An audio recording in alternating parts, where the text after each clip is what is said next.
ഈ 4 തരം പാപങ്ങളും തീർച്ചയായിട്ടും എത്ര വർഷം കഴിഞ്ഞാലും നമ്മുടെ ജീവിതത്തെ അത് വേട്ടയാടും. അതിനുള്ള ഏറ്റവും വലിയ ഉദാഹരണമാണ് ഈ അടുത്ത കാലത്തൊക്കെ നമ്മളെ വാർത്തകളിൽ നിറഞ്ഞു നിൽക്കുന്ന ഹേമ കമ്മിറ്റി റിപ്പോർട്ടും ഒക്കെ.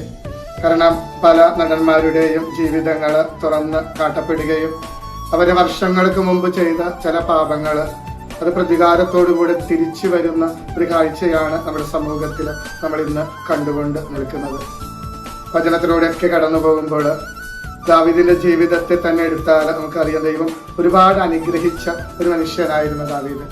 പക്ഷെ ഒരു ദുർബല നിമിഷത്തിൽ ആ മനുഷ്യൻ വലിയൊരു പാപത്തിലേക്ക്, പ്രത്യേകിച്ച് അന്യന്റെ ഭാര്യ ഊറിയയുടെ ഭാര്യയായ ബത്ശേബയുമായിട്ട് ദാവീദ് വ്യഭിചാരം ചെയ്യുന്നു.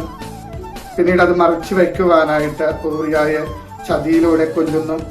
പക്ഷെ ആ ഒരു 2 പാപങ്ങൾ, വ്യഭിചാരവും കൊലപാതകവും ദാവീദിന്റെ ജീവിതത്തെ തന്നെ എടുത്ത് നശിപ്പിച്ചു കളയുക.